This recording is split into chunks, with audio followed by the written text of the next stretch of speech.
Today I wanted to discuss the ego with you guys. I feel like the ego is a hot topic right now. There's been a book released on it recently, and I feel like a lot of people are becoming aware of the ego work that they need to do. So we're going to look at the ego self versus the authentic self, and we're going to look at ways where I'm going to give you guys tools for you to figure out when you make decisions and move forward in life. Is it coming from a place of ego, or is it coming because it's a genuine, authentic feeling and the right decision for you? It's very important for us to figure this out and make the difference, because the ego can really keep you stuck in ways that are not necessarily good for you.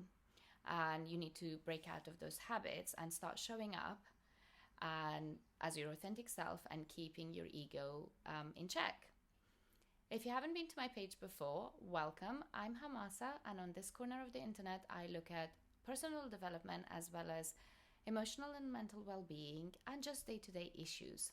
So if you haven't subscribed to my page, please do so, and please also introduce yourselves in the comments below and discuss any experiences that you guys have had with ego, because I find that the comment section becomes a bit of a FAQ for other people who are dealing with similar issues as you.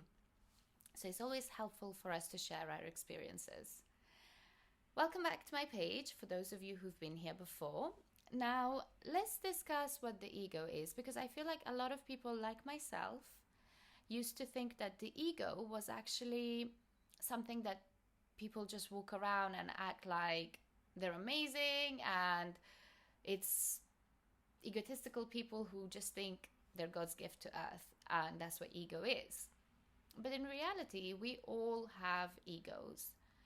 And our ego is a form of protection. It's there to stop us feeling low when we're feeling shameful, we're feeling vulnerable, we're feeling like we're not good enough. The ego comes out to make us feel like, no, you are good enough. No, you're okay. It gives us this sense of authority and this sense of worthiness.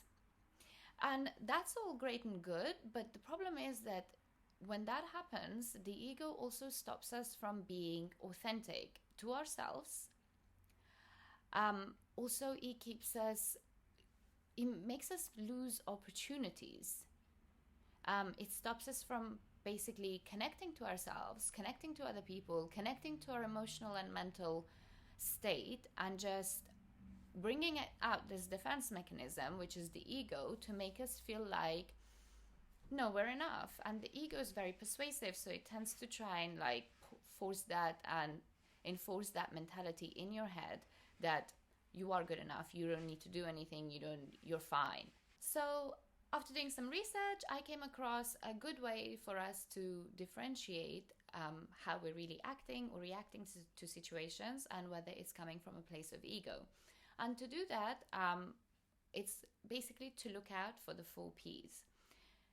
If I speak about these 4 points that are 4 Ps, very easy to actually listen and understand and think, well, yeah, that makes sense. But it's very different that when you're in situ and it's happening to you and someone's really testing your patience and really pushing you to react, and when it's time for that reaction, whether you could take that moment and process your thought process and understand whether your behavior is coming from your ego shielding you and protecting you and making you feel worthy and protecting you from feeling vulnerable, or is it really how you feel about the situation and you want to express your thoughts and your authentic opinion on the matter. So the first P to look out for whenever you do anything, answer anyone back, or make a decision, make a movement in life, is whether you're doing it to prove a point. So if you're doing it to make a point to someone, then most likely you're acting from a place of ego, because this isn't you making a decision on what's good for you. This is your ego trying to say, proving a point to yourself and to the people around you that, no, I am capable of this. So when you decide to move forward or make a decision on anything, and it comes because you want to prove a point to anyone else, then most likely you're acting out of ego.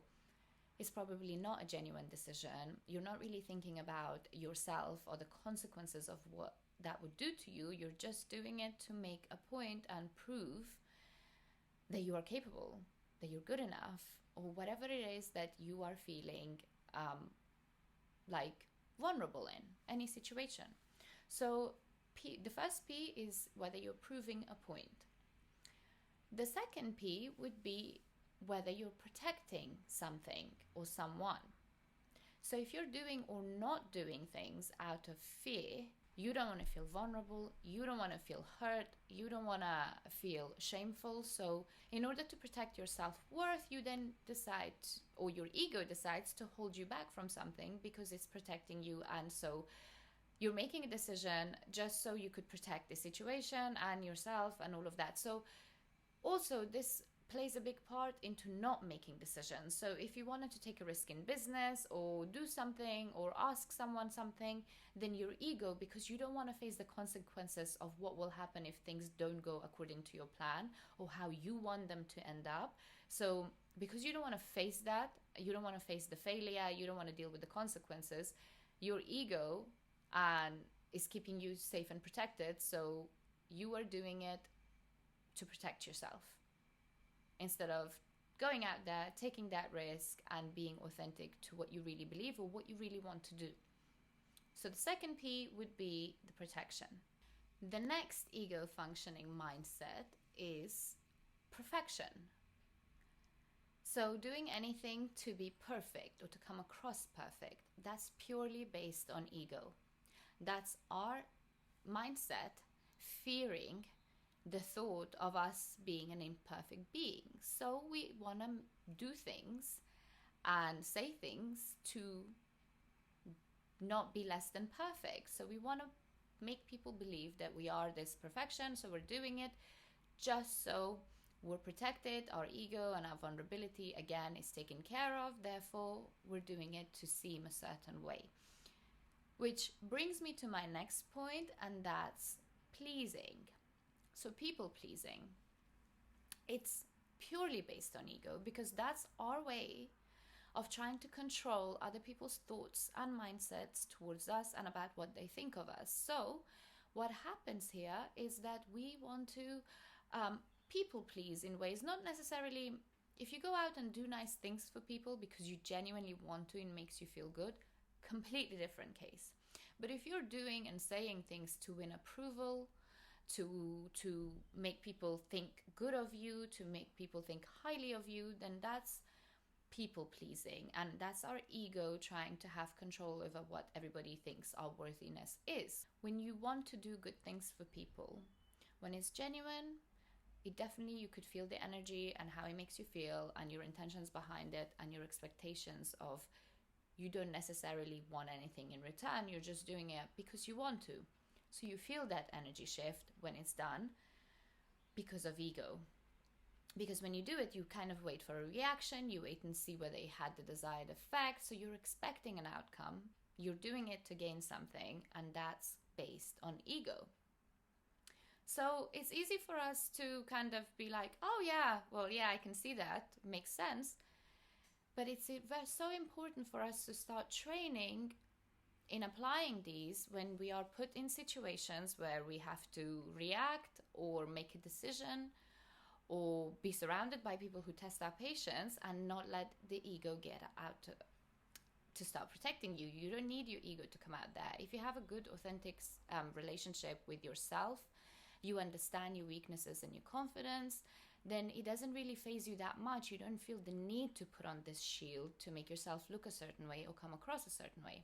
So the way to move forward and understand how to not act from a place of ego, to actually be conscious when you're reacting, and just taking a moment and processing, do I want to go this way with this, or do I want to go that way? And this is where I can choose. I can let my ego take over, or I could be authentic to myself.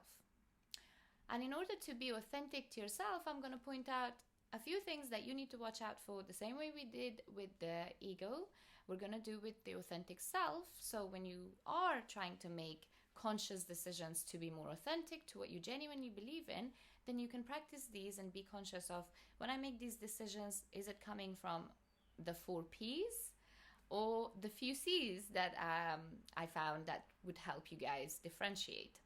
So let's look at the things that really are genuine and are coming from your heart, or the decisions. How could you differentiate between them? So the first C to look at is, what can I create? What can I do that's engaging, that's interesting, that's I'm passionate about, that's going to make me feel good, is going to make me move forward in life? So when you make decisions and you're put in situations, what am I creating? And that's a good way to try and be positive and authentic to yourself, because this way you're putting the emphasis on yourself. What am I creating for the world and for myself and for my reality and for my life? So that's the first C. Which brings me nicely into my second point, which is, what can I contribute? So whether that's contributing to the world in what you create, or contributing just in the way that you show up in the world and how you deal with people and what you do, is what am I doing? What's my part in this big planet that is helping, that it's adding to the world, that you're contributing, that you're bringing a positive change, that you are seeing process in? Am I contributing love? Am I contributing respect? Am I contributing understanding, compassion to this world? What am I doing overall that is making me feel good and making the people around me feel good? The next C to look at is, how can I connect? Now, this is an important one, because this isn't just about connecting to the things and people around you, but actually connecting to your authentic self, to you, to your inner you, the one that you usually neglect and put everybody else above. So connecting to that is so important. So whenever you make decisions, whenever you react to anything, is this really connecting to what I truly believe in? Is this really connecting to what my morals are and my values are and the people around me seem to believe of me? When it comes to the connection, it's also very difficult when it comes time when you're in conflict or a bit of tension and you're arguing and you want to prove that you're right and you want to do all those things. We're humans and we're hardwired to connect with people, and we're social beings. So when it comes time to arguments and difficult situations, take a moment to yourself and really think, if I'm making these decisions and saying the things that I'm saying, is it because I want to connect, or am I dividing? Am I creating a connection, or am I creating and causing a division? So you should always, if it's genuine and authentic, we're naturally inclined to lean towards wanting to connect and understand and be compassionate. So that's where the next C is, connection. And next point is cultivate. So what do I want to leave behind? What's my legacy? What do I want to grow? What do I want to contribute? And, I want to help raise and cultivate in this world. What's going to help everybody else? So all of these things have a pattern in them. You could see that they all go hand in hand and they make sense. There's no manipulation, there's no personal gain, there's no other intention behind what you do, and it comes from a place of clean, genuine thoughts. Then you begin to see a real shift in how you deal with things and how you handle situation and how you react to them. You will start feeling a lot more calmer because you're acting as your authentic self and what's really true to you, what you believe in your heart, and you don't have this shield coming out and sugarcoating everything just so people think a certain way of you. I hope that you guys find this helpful for you to differentiate when you do make decisions, and how you would like to operate in the future, and what's the thought process and mindset that you want to be in. I hope you like this video. Please do subscribe to my channel so that you're up to date with my content. Please like and comment on this video, and I would love to see you guys here again next week. Thank you so much for watching. Mwah.